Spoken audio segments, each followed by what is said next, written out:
Krishna, Hare Krishna, Krishna Krishna, Hare Hare, Hare Ram, Ram Ram, Hare Hare. Hare Krishna, dear devotees, please join us for Jai Radha Mata prayers.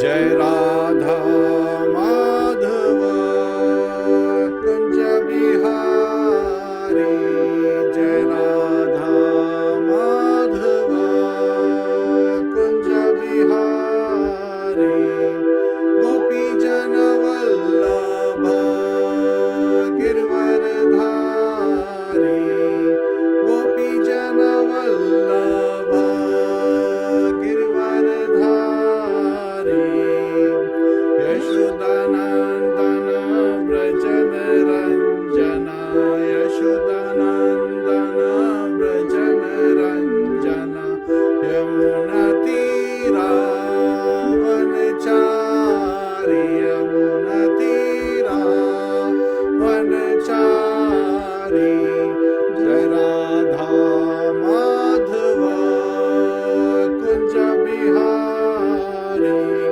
Jai Radha Madhava Kunja Bihari, Hare Krishna, Krishna Krishna, Hare Hare, Hare Rama, Rama Rama, Hare Hare, Hare Krishna,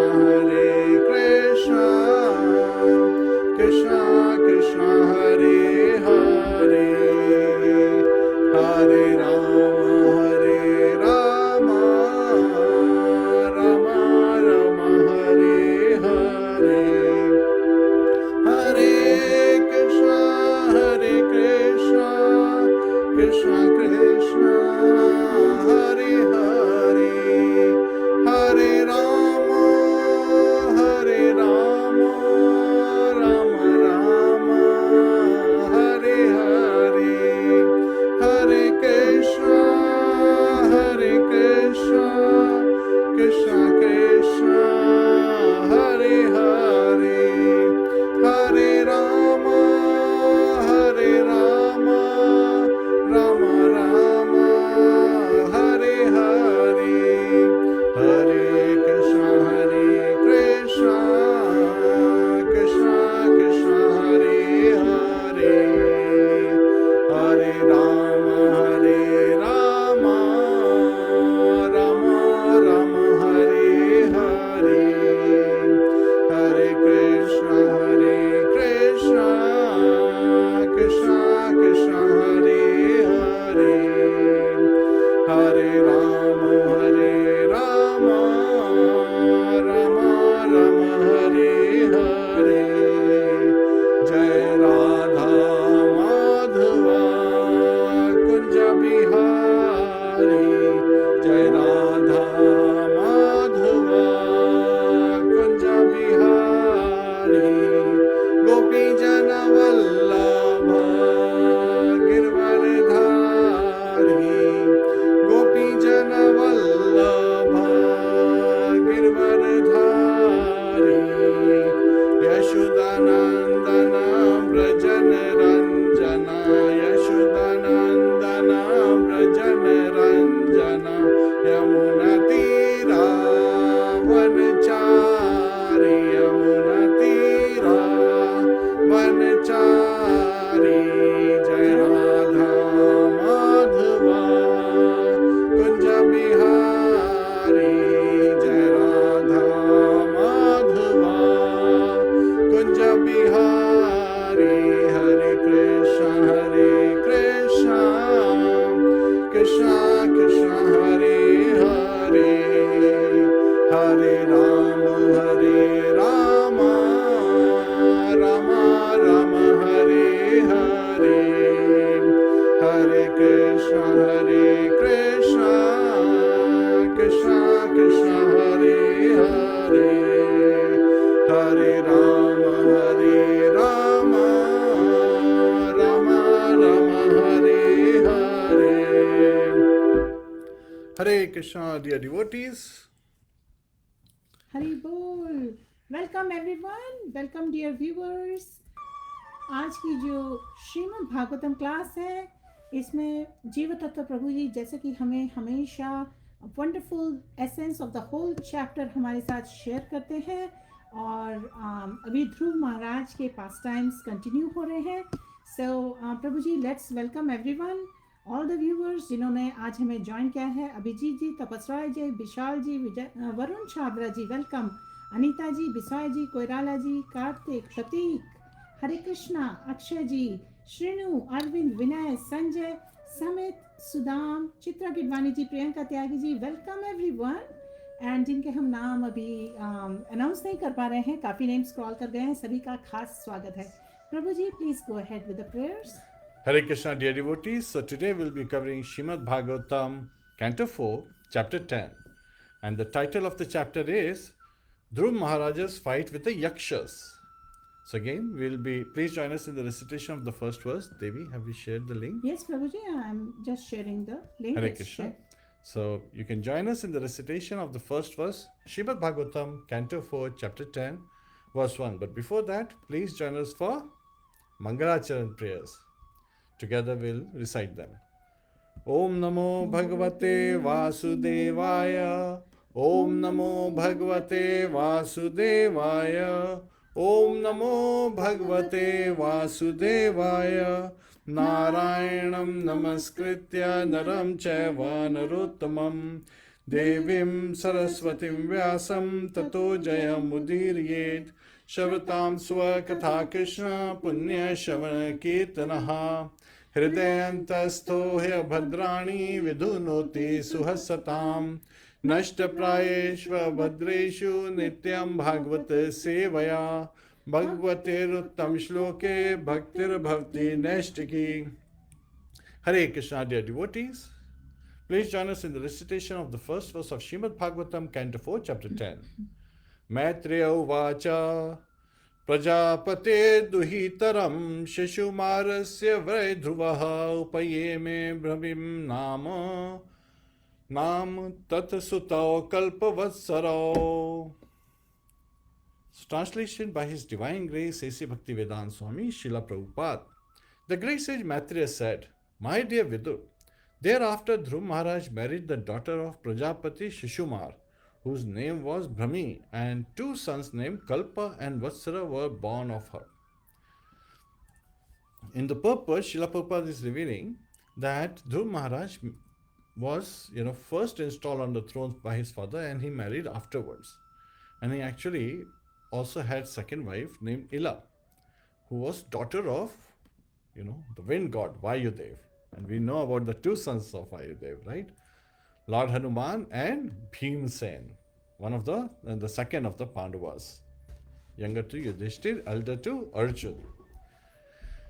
And so, sometimes people may question Srila Prabhupada revealing that, why, was he, enthroned instead of being married by his father Uttanpa. So these questions and the following, pastime is being covered in this chapter. So please join us for Guru Prati.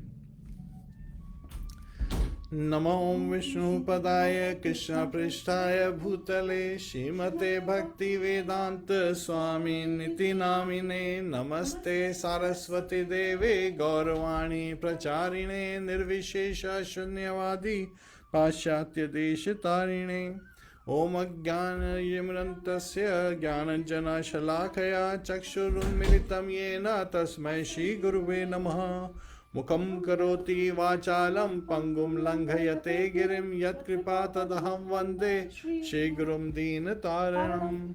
Shri Krishna Chaitanya Prabhu Nityananda Shri Advaita Gadadhar Shivasadi Gaur Bhakta Vrinda.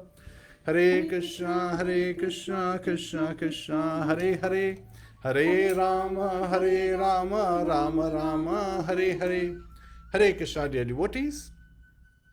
So Dhruva Maharaj had returned home and everyone had welcomed him. And King Uttanpad was so glad, right? As if, Dhruva Maharaj has come back from the mouth of death, from the clutches of death. And he was feeling so enlightened, Uttanpad, was, so glad to see Dhruva Maharaj, who had already attained perfect destination, because he was given this ticket to go back home after this life itself. And he was also, like again here, Dhruva Maharaj received some information from the Supreme Personality of Godhead, right? When the Lord appeared in front of him, as well as revealing to him that, he will achieve what he is looking for, a greater kingdom than his great grandfather Lord Brahma, greater than his grandfather Swayambhuva Manu, greater than his father King Uttanpad. So Dhruva Maharaj, knows this and many more details. Of course, he did not share them because, that may be taken negatively. So what was this? That his brother Uttam, later on, when he will go to the jungle, he would be killed. And so his mother Suruchi, the other mother, the stepmother of Dhruva Maharaj, she would follow his path, means she will also enter the forest and she will be engulfed by the forest fire. And so this is something which is very grievous. And here Dhruva Maharaj was not satisfied, because he felt that he took an offense on the behavior of his mother, and because of this, even his brother has to suffer. Because Suruchi had chastised him when he was trying to climb onto the lap and sit on the lap of his father, King Uttanpad. Now here, in this particular chapter, further description is given, which is based on the blessing by the Lordship, where it was said that Dhruva Maharaj will be ruling this planet Earth, known as Bharat, for 36,000 years. Now sometimes people say, but people don't live that long. Yes, in this Kali, yes, they don't live. But that was the time of Satyuga, Kritetada, right? Dhyate Vishwam. So Dhyate means austerity. So when Dhruva Maharaj had performed the austerity, and that was the yajna for that age, people in that age in Satyuga could live for 100,000 years. And so 36,000 just happens to be approximately 1/3 of his lifespan. So for 36,000 years, he would rule this planet Earth, and then he would go back home, back to Godhead, which is the spiritual abode visible in this material world, known as pole star or north star, and is also referred to as Dhruva planet, because Maharaj Dhruv, he is the ruler of the planet, and Supreme Personality of Godhead had appeared to him and said that there is no ruler for this planet. This is where Shrudakshay Vishnu resides on Shir Sagar. And so he gave that planet his own planet. So Lord is always ready to share with us whatever he has, provided we engage in his devotional service. We seek to please him. So this is a reflection of love. Earlier today, there was a conversation between what is difference between love and lust. Love is giving, love is caring, love is serving. While lust is taking, lust is seeking oneself, to be the enjoyer, not Lord Krishna. In love, everything is dovetail and everyone is focused on serving Lord Shri Krishna. But in lust, one is seeking, to enjoy themselves. Now, sometimes people say, I love to do things, right? We see in the Bollywood and Hollywood cinemas as how they are referring to, love, but actually this is lust. Because if there is no reciprocation, they would stop doing what they are doing. But in case of devotees, the true love is when Lord Krishna is in the center and everything is dovetailed for him. While lust is when one places oneself in the center, seeking sense gratification, seeking enjoyment. So when devotees, they are saying, I love to, chant the holy name. Hare Krishna, Krishna Krishna, Hare Hare, Hare Rama, Rama Rama, Hare Hare. So many times people even question this. They say, isn't that lust? Because that is like asking for service. Isn't that taking service? No, we are accepting service. We are saying, my dear Lord, please engage me in your devotional service. So we are asking, because devotional service is not a right. Even though our swarup is that we are eternal servant of Lord Shri Krishna, devotional service is a very rare commodity. Once again, it is a transcendental activity where we are begging to the Lord Shri, we are begging to Mother Radha, we are begging to Lord Shri Krishna, we are begging to Lord Ram to please engage us in their devotional service, please give us. So we are, and this is what Lord Krishna is looking for. And sometimes people say, but what Lord Krishna, why is he, when he is appearing as Chaitanya Mahaprabhu, asking everyone to take to the chanting of the holy name? His expansion, Lord Nityananda Prabhu, right? Adi Guru, Lord Balaram, he is going out begging everyone to please chant the holy name. Why are they begging? Because they know that this is what will make the living entities happy. Otherwise, we will be in this ocean of nations, facing all kinds of miseries day in and day out. So again, that is the causeless mercy of the Lord, that He is encouraging us to be happy. If we want to be happy, then we have to take to devotional service. There is no other way. Otherwise, we will be entangled in this material energy, and in this ocean, the waves never stop. So material miseries will never stop. And the only way to stop this material misery is to transcend, to cross over this ocean of nations. And this is also revealed in Bhagavad Gita by Lord Shri Krishna, that this material energy of mine, he is saying, is very difficult to overcome. But those who surrender unto me, those who serve me, those who love me, they can easily cross over it. Hare Krishna. So again, let me quickly check if there is any question or any comment that we would like to share. Hare Krishna.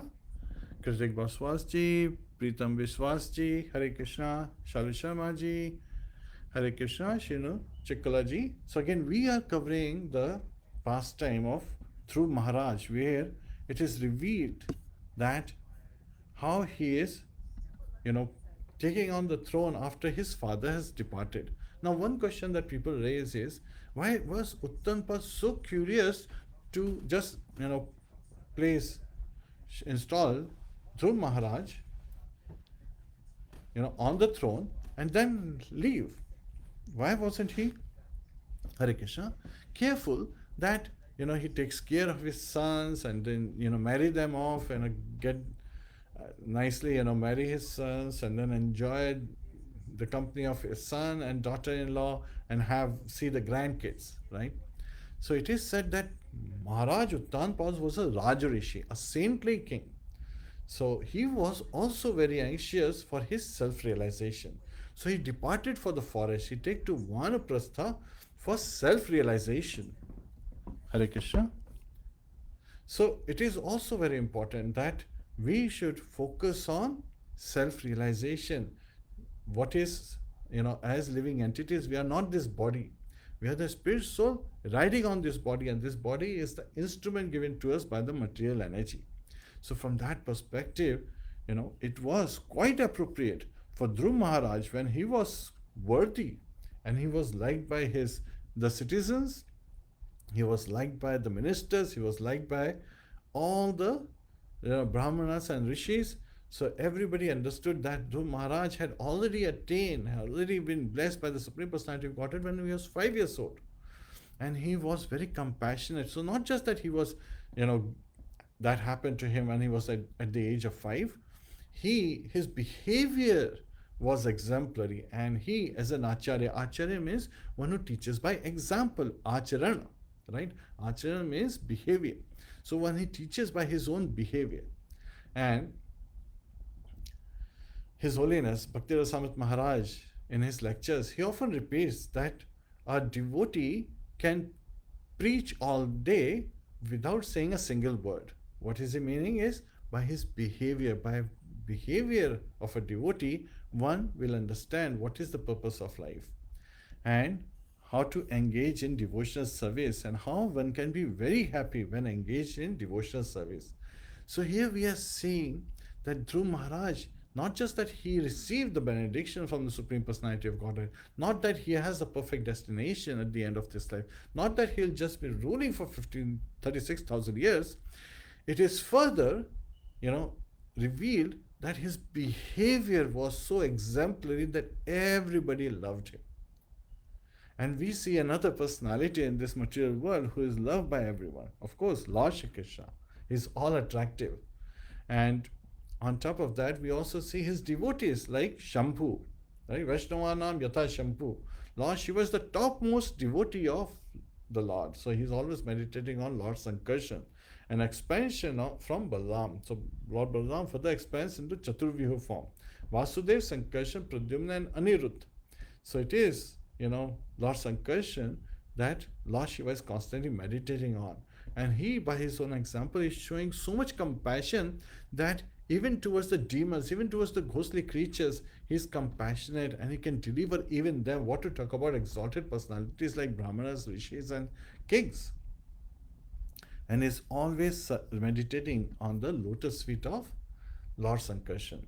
So here, Dhruva Mahārāja, the title of the chapter is Dhruva Mahārāja. How did he end up fighting with the Yakshas? Because Dhruva Mahārāja's fight with the Yaksha is described in this chapter.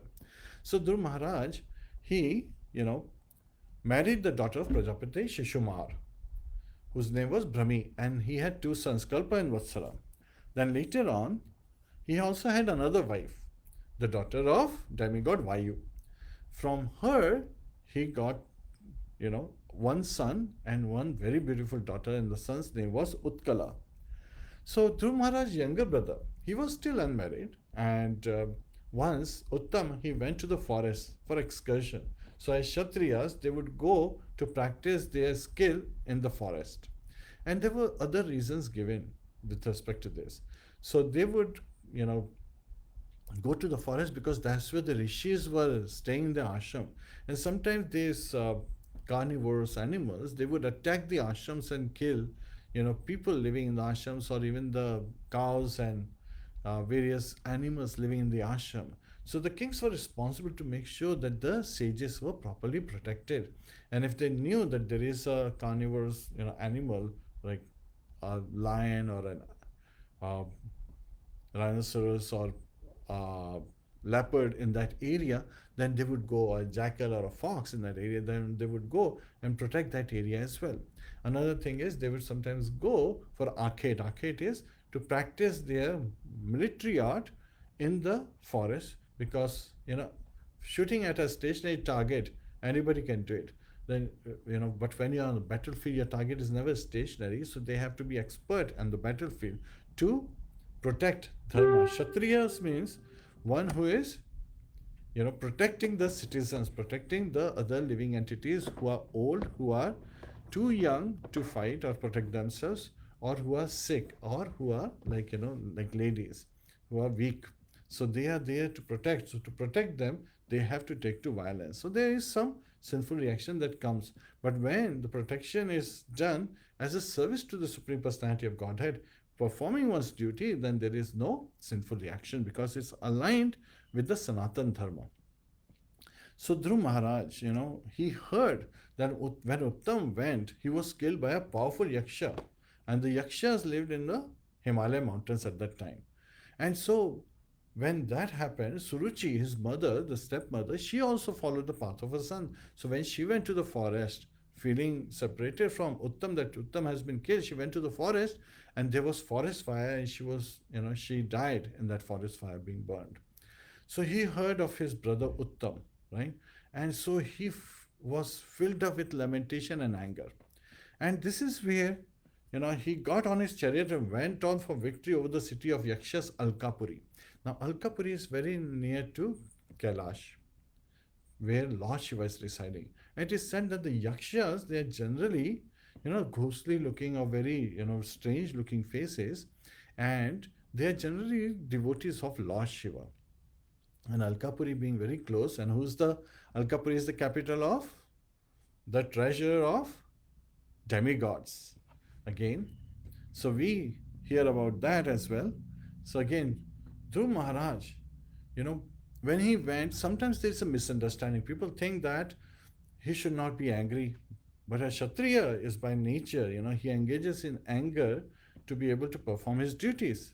So everything can be used properly if used. Sometimes people say a devotee should not be angry, he should not be envious, he should not be overwhelmed by the lamentation.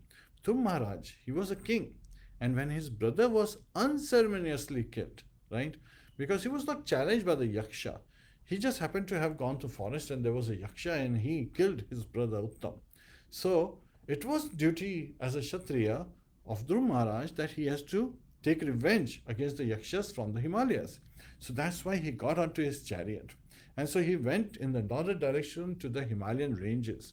And in a valley where he saw a city full of ghostly creatures who were followers of Lord Shiva. So these are the Yakshas. And Srila Prabhupada says that these Himalayan tribes, like the Tibetans, represent these Yakshas. And Matthew Muni, who is narrating this incident, this whole pastime to Mahatma Vidur, right? And there he is revealing that, my dear Vidur, as soon as Dhruva Mahārāja reached Alkapuri, he immediately blew his conch shell. So this is ceremoniously. You always want, again, as a Kshatriya always warns his opponent that he is going to attack. They don't attack in the darkness of night or when the person is not paying attention. That is, as His Grace Ravindra Swarup Prabhu shares, that's the attitude of a freaked out Shudra who's trying to act like a Kshatriya. They don't want to declare that they have come and for a fight, and they attack you when someone is not looking.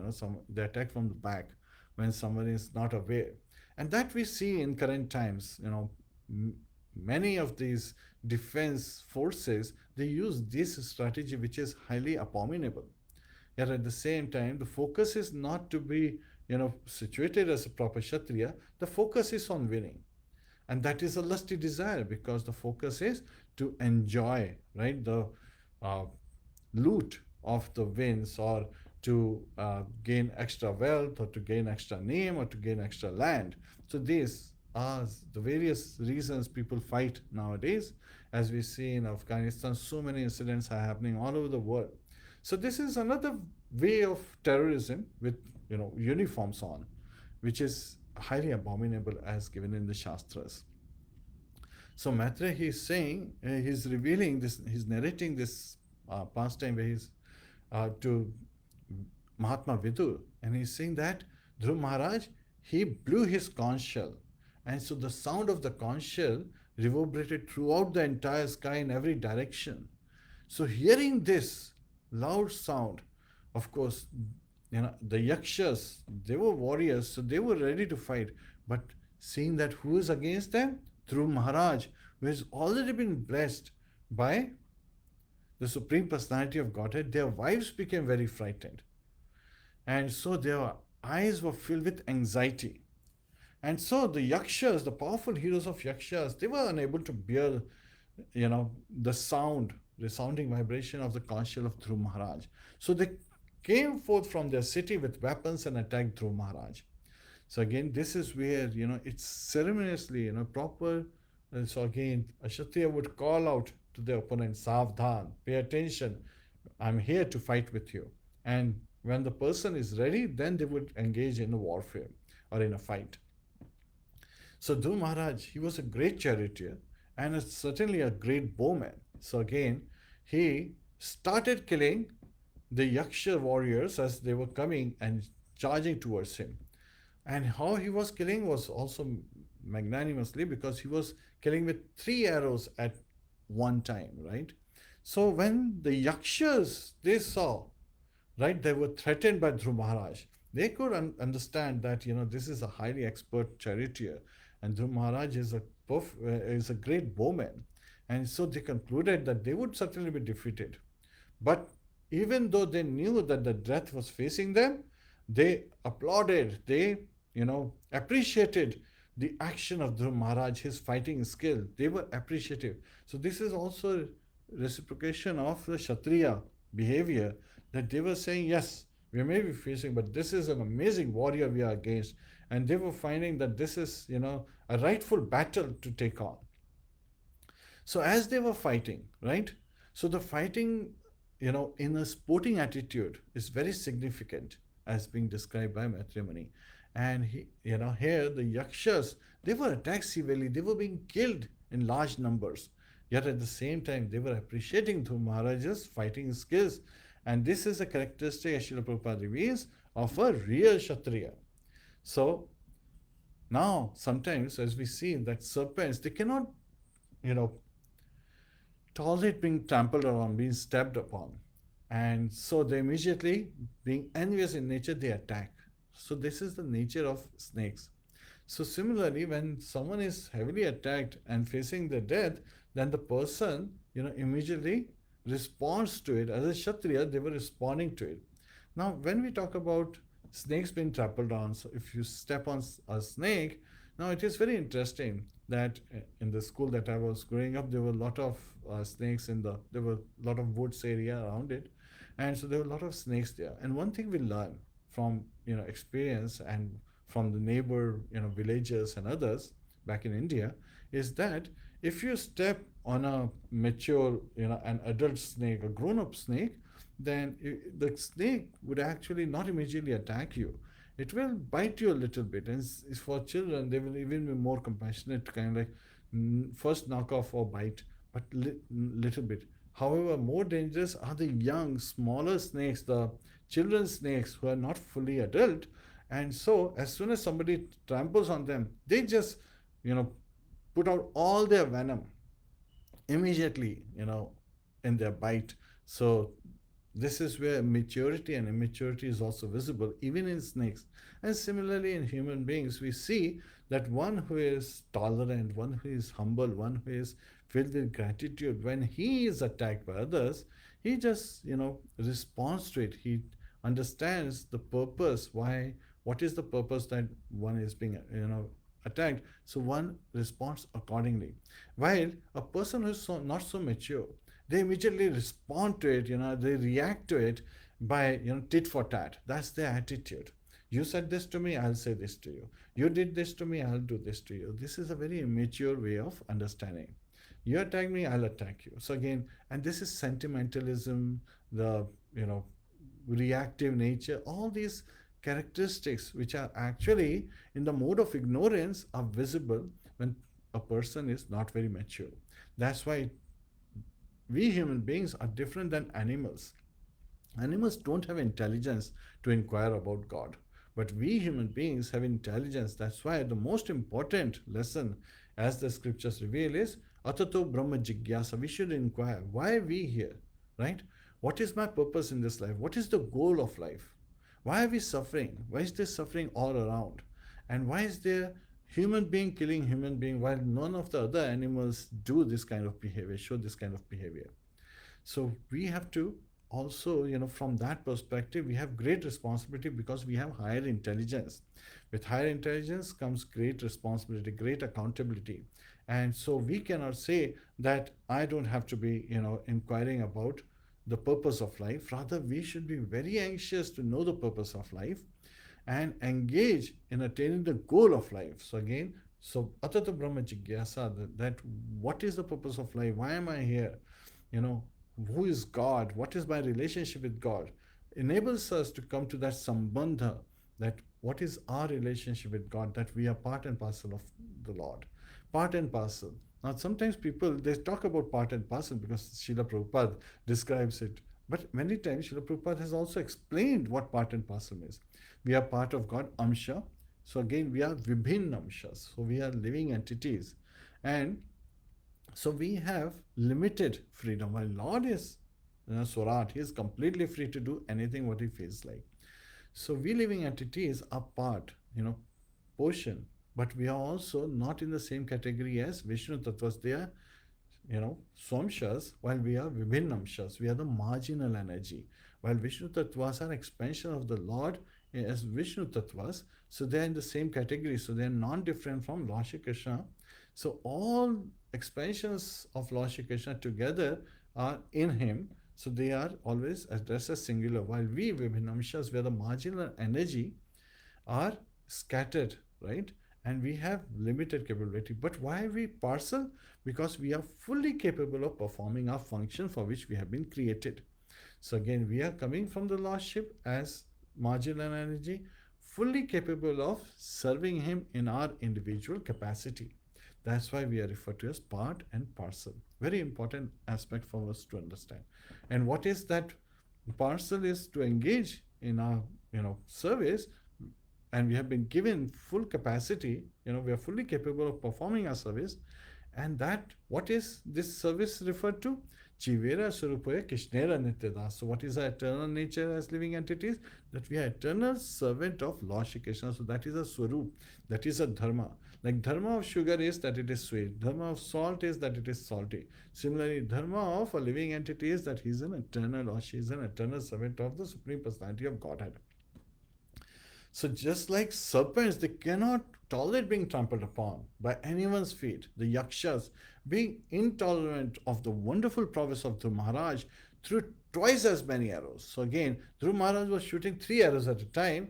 Now the Yakshas started shooting 6 arrows at a time. So they exhibited their prowess and their expertise in fighting.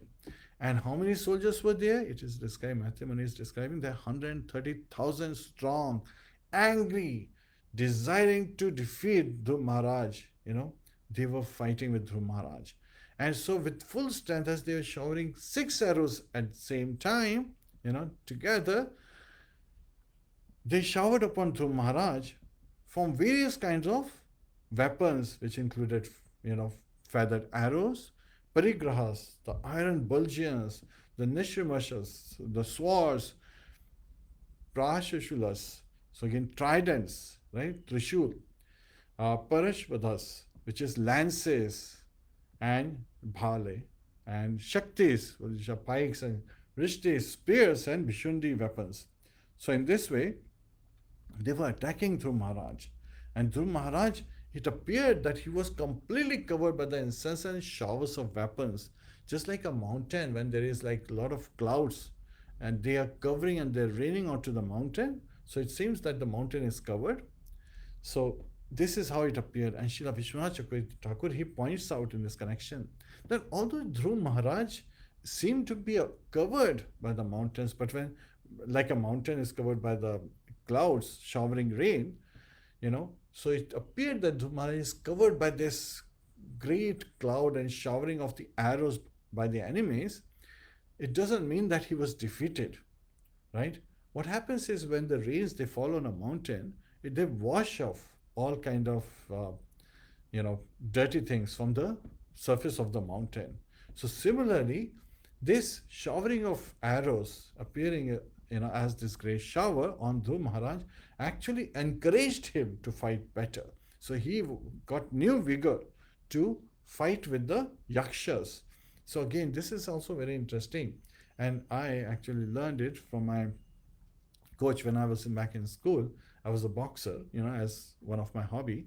And also we learned it on all of the sports that when you are against an opponent, you try to, see how good the opponent is and you act accordingly. So if you feel that your opponent is weak, then you don't fight it with your full strength. You fight it with some compassion and yet at the same time to subdue them. So again, and as a coach myself, when I'm coaching, during the pandemic time, we don't have sports going on anymore. Otherwise, I do as voluntarily I become a coach again. And so I'm a soccer coach, I'm a basketball coach, football coach. So here, soccer and American football they're different sports. So here, I also coach the kids with the same manner that when you are against your opponent, I do not want, shooting one after another goals or, scoring touchdowns. Understand how good the opponent is and then match them accordingly. You don't want to kill their spirit of sportsmanship. You just want to win with sufficient, satisfaction and show and encourage the other party to fight, to be able to, in a sporting spirit, to be able to engage in the sport, so that they get to learn from you. Not that you just defeated them and they completely give up, playing the sport because they were so heavily defeated. Which did happen to America back in, Dhyan Chand's time when he was the captain of Indian hockey team. He played with an old man's walking stick because Americans at that time said, no, there's something in his stick which makes the ball constantly stick to his stick, and that's why he's scoring one goal after another. So he asked, an American gentleman to give him his walking stick. And the gentleman is the old man. He gave his walking stick and he played and scored goals with that walking stick. So there are amazing examples even in our history, the Indian history, that we see. So again, that sportsmanship, that you show how well you are to encourage others to become as good as you. So that is a very important lesson that we hear in this. That's seen that the Yakshas are very expert warriors, and they have covered him with a, like a shower of uh, arrows and various kind of shaktis and lances and trishuls. Dhruva Maharaj felt encouraged, so he actually went to his next level of fighting skills, and he actually, whatever incompetencies that he was experiencing, when seeing this, it immediately got washed away, as Srila Vishwanath Chakravarti Thakur reveals. So when such a great warrior is fighting, of course, audience comes from all over the place, right? So again, and we know this, whenever there are two great opponents fighting or playing a sport, people gather. So even for this particular incident, when Dhruva Maharaj is fighting with the Yakshas at Alkapuri, all the siddhas from higher planetary system, the sages and great personalities, they came to see this fight. And when they saw that Dhruva Maharaj was covered by this shower of arrows, completely covering him, they immediately, there was a tumultuous uproar. And what were they sighing about? What were they calling out? That the grandson of Manu, right, Dhruva Maharaj, is now lost. They felt like he's completely gone. So this is where they were crying out that Dhruva Maharaj, who was just like a sun, has now set within the ocean of the Yakshas. So when the sunset happens, we see that people feel that, okay, this, and if there is an ocean, where the sun is setting, generally, then they feel like the sun has been taken out, under the ocean. It appears so, but that is never the case. And here, there is the word Manav is being used for Dhruva Maharaj. And it is very significant because Dhruva Maharaj is a descendant of Manu. Swayambhuva Manu is his grandfather. His father is King Uttanpad, who is son of Swayambhuva Manu. And, Manav means a descendant of Manu. So we living entities are descendants of Manu. And Swayambhuva Manu also wrote Manu Samhita, which is the law book for humanity. Yet at the same time, we have to apply the law based on time, place, and circumstances, as Acharyas reveal. If somebody commits a murder, then he should be, hanged, or he should be given the life sentence. Now, that particular thing, the capital punishment, is not encouraged in current times because many innocent people have been given this punishment, and it is not right to give one innocent person. The same law book from, Manu Samhita also says that 100 guilty men may escape, but not one innocent person should be punished. So unless we can guarantee this rule, we should not apply the other rule. So that is also very important for us to take to. So here, Dhruva Maharaj is fighting, and this, residents of Siddha Loka, the heavenly planets, they are baffled and they're very anxious, thinking of Dhruva Maharaj's welfare in the battlefield.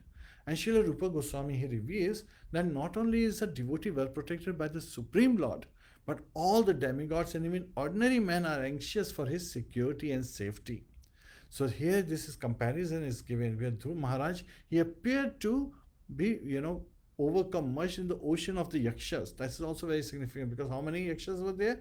130,000 Yakshas, and they had completely surrounded him. So just like sun is setting on the horizon, it appears that the sun is drowning in the ocean, but factually sun has no difficulty. But again, after the night, the sun rises again from the east. So it sets in the west, but it again rises from the east in due course of time. So similarly, even though it appeared that there was some difficulty, but Dhruva Maharaj was not affected. Rather, he was encouraged. And so, while the Yakshas felt that they have overcome Dhruva Maharaj, that with their prowess, with this shower of weapons on Dhruva Maharaj, they were feeling and they were exclaiming, they were rejoicing that they had conquered Dhruva Maharaj. But suddenly they saw this, just like the sun appears at the sunrise, clearing up the foggy mist, Dhruva Maharaj appeared, his chariot suddenly appeared. And this was shocking. They could not believe what is happening. Here Dhruva Maharaj is compared with the sun because this great army of Yakshas, that was like a fog, like a foggy mist. And when the fog is there, it's insignificant in comparison to sun, because as soon as the sun rises, all the fog dissipates. It cannot cover the sun. So this is the greatness of Dhruva Maharaj. It has been again shown that how he is constantly protected and always protected by the Supreme Personality of Godhead. And Dhruva Maharaj's bows and arrows, they twanged and hissed, and he was shooting incessant arrows and shattering different kind of weapons that were coming towards him. Also, just, and this is another analogy given, that just like when the wind blows, it scatters the assembled clouds in the sky. So his response was scattering away all that shower of arms towards him, all the arrows and lances and trishuls, they were being scattered all over the place. And not just that, his sharp arrows, when released, were piercing the shields and bodies of the enemies like thunderbolts released by King of Heaven, which destroy the peaks of the mountains. Again, mountains are also living entities. Sometimes people don't realize this. Mountains, hills, they're also living entities. And so when the big mountains, as we also see later on, Prithu Maharaj, he leveled the surface of the earth with the purpose that it can become better for agriculture, for farming. And King Indra, when he sees the mountains who were used to be in the old times in Satyuga, they used to fly. So again, their wings were cut off because they were offenders. They showed demonic behavior. And later on, many of these mountains who were very proud, their peaks were shattered by the Vajra, the thunderbolt weapon of King Indra. So King Indra would shower. And it is said that, when the clouds, they rise, as they rise, they start showering water, and the lightning fall on the peaks of the mountain, destroying those mountains as well, causing landslide even, as we saw in the northern India a couple of years ago. So Sage Bhatriya, he is continuing the narration. He is saying that this scene, 130,000 Yakshas are fighting with Dhruva Maharaj. And as their heads were getting cut off, their arms were getting cut off, their bodies were getting cut off by the sharp arrows of Dhruva Maharaj, the whole scene looked very beautiful. Now, sometimes people are bewildered. How could it be beautiful? Because it will be very, grievous scenario. Why it is beautiful? Because these heads were bedecked with, golden helmets, and their arms were with armlets. They were there, and anklets were on the feet. So again, they were, very nicely dressed. So the legs of their bodies were as beautiful as golden palm trees. Their arms were decorated with golden bracelets and armlets. Their heads were wearing valuable helmets bedecked with gold. So all these ornaments, they were lying scattered on the battlefield, and they looked very attractive and could even bewilder the mind of a hero. So again, and we also have to understand, these are Yakshas, and Yaksharaja is Kuvera. He is the treasure of the demigods. So very rich personality, Kuvera. So all his residents are reflected. So again, this also points us to another direction that reminds us that whenever there is a master, his servants enjoy the same level of facility as the master does. And, like in New Delhi, there is Chanakyapuri, right? And there are many embassies right there, and the officers, they live in the neighborhood. So these officers, they have their servants. Even, Indian ministers and, businessmen, they have servants living in their home. So as the person, the resident, the owner, he's leaving the house in the morning and his children are going for, schools, what happens is their servants who are serving them and making sure that they are able to nicely go to their offices to do their daily work, and the kids are sent to the school, the servants then enjoy the same facilities that the master was enjoying. Now, interestingly, sometimes these facilities are more enjoyed by the servants than the master, right? Because they are serving the master when the master is home, and master, he leaves early in the morning, 8 or 9 a.m. They come back by 5 or 6 p.m. And then again the servants engage in serving the master, and within 3-4 hours, master goes to sleep, like all servants go to sleep. And next morning, so master is only able to enjoy the facility for 3 to 4 hours on a daily basis, because they are doing so many other activities during the day, while the servants are actually enjoying those facilities, the beautiful house, the nice kitchen environment, temples and so many other activities. So there are many servants who are devotees. They engage in devotional service, singing kirtan all day, mm, preparing wonderful bhoga, offering to the Lordship and so forth. So again, this way they are constantly enjoying. So Lord Krishna similarly is more than eager to share what he has. And similarly, Kuvera, right? He is the treasure of the demigods. He's very rich. So his citizens in Alkapuri are also very rich. And so when they go to the battlefield, they go very nicely dressed. And so now all these bodies that are scattered are bedecked with golden ornaments which are scattered in this pool of blood, which is bewildering to even great, heroes. And this is called, spoils of the war or the loot. At the end, the winning party gets to enjoy all this loot. Sometimes people, they even, not really understanding this. Again, there's a difference between a dacoit and a warrior. A dacoit goes intentionally with the, mindset that they want to take the wealth away from the other party. While a warrior goes on a just war to fight with the person to satisfy a specific cause.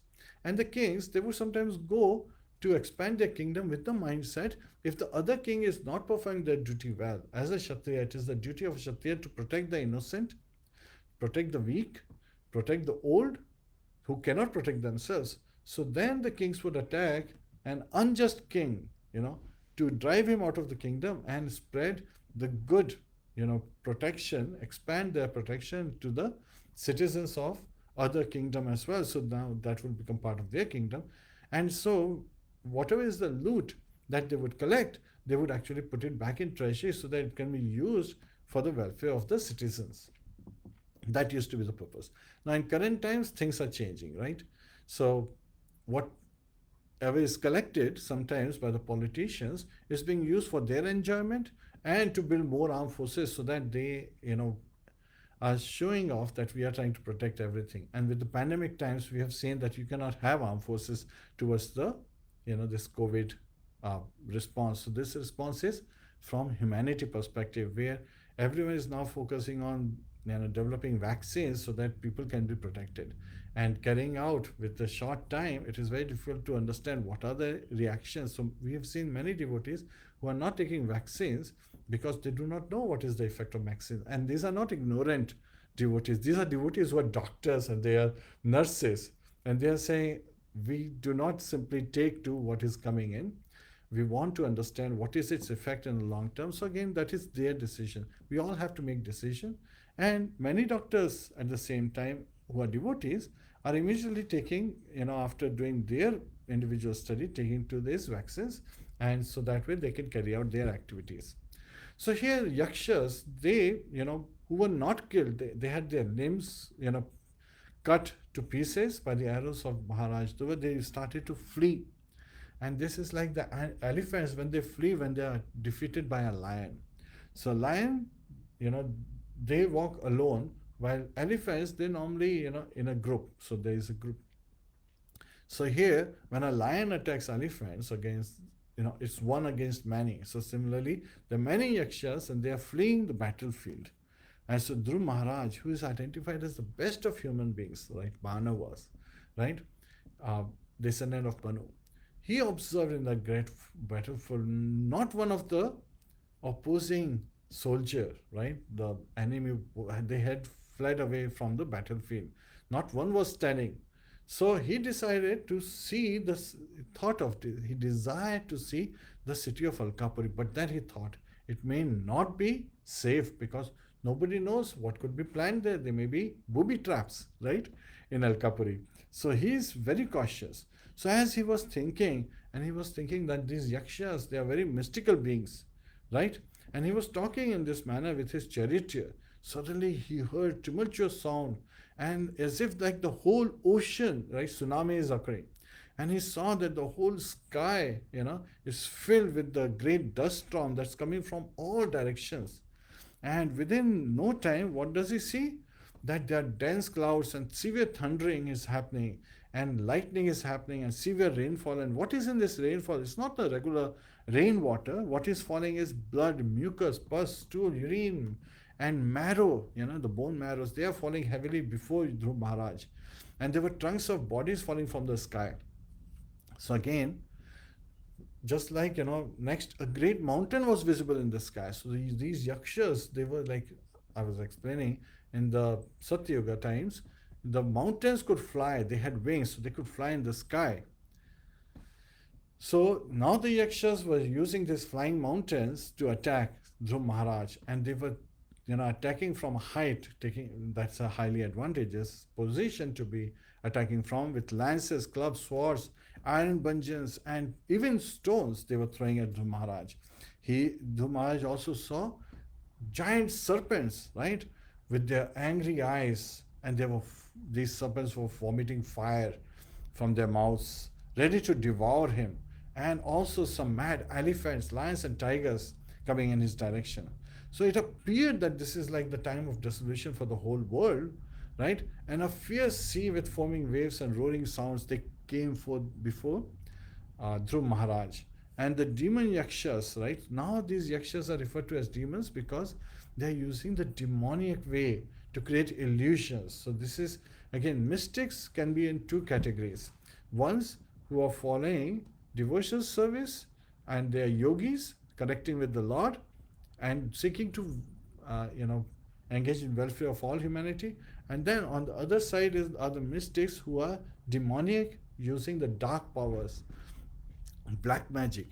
And so now these, again, in the community of yakshas, while they were warrior yakshas earlier, now these demonic yakshas are showing their heinous nature and their demonic power of illusion that they could create using, various kind of mystical activities. And so here, as the great sages, they saw and they heard that Dhruva Maharaj was overpowered by the illusory mystical tricks of these demons, they immediately assembled to offer him auspicious encouragement. So again, this is where we see that a devotee is protected always by the Lord and his devotees and the great sages. They appeared and they, encouraged Dhruva Maharaj by saying, "Oh dear Dhruva Maharaj, the son of King Uttanpad," right? The Supreme Personality of Godhead, also known as Sharanga Dhava. So Dhanush carried by Lord Krishna is Sharanga. So they are saying that the Lord, he released the distress of his devotees and killed all their threatening enemies, right? So the holy name of the Lord is as powerful as the Lord himself. So simply by chanting and hearing the holy name of the Lord, many men can be fully protected from fierce death without difficulty. Thus, a devotee is saved. So they are revealing to Dhruva Maharaj to again be situated in his position as a devotee. So here the great rishis, they approached Dhruva Maharaj at a time when his mind was perplexed due to the mystical, magical feats exhibited by the yakshas. A devotee is always protected by the Supreme Personality of Godhead. So by his inspiration, whose inspiration? By the inspiration of the Supreme Personality of Godhead, the sages came to encourage Dhruva Maharaj, and they assured him that there was no danger because he was a soul fully surrendered to the Supreme Personality of Godhead. So Srila Prabhupada, he is revealing to us that by the grace of the Lord, if a devotee at the time of death can simply chant his holy name, Hare Krishna, Krishna Krishna, Hare Hare, Hare Rama, Rama Rama, Hare Hare. Simply by chanting this Mahamantra, the devotee can immediately surpass the great ocean of the material sky and enters the spiritual sky. A devotee never has to come back for repetition of birth and death. Simply by chanting the holy name of the Lord, one can surpass the ocean of death. So Dhruva Maharaj was certainly able to surpass the illusory magical feats of the yakshas, which for the time being disturbed his mind. And of course, in this particular, this is where this chapter ends, and in the next chapter we will be hearing how Dhruva Maharaj is able to overcome this magical feats presented by the demonic yakshas. This is where the chapter ends, and thank you for joining us. Again, let's see if you have any questions. We have a couple of minutes. So again, in this chapter we heard Dhruva Maharaj is being protected by the Supreme Personality of Godhead, and all the sages are there to encourage him to continue on his journey. I'm just checking to see if there are any questions. Hare Krishna. Prabhuji, at this Yes. time we do not have any questions. Hare Krishna. So again, we will end this chapter and this class at this point. Kantra Shrimad Bhagavatam ki jai, Srila Prabhupada ki jai, Srila Bhagavad ki jai, Anant Koti Vaishnava Vind ki jai, Nitai Go Premanande, Hari Hari Bol. Om Tat Sat.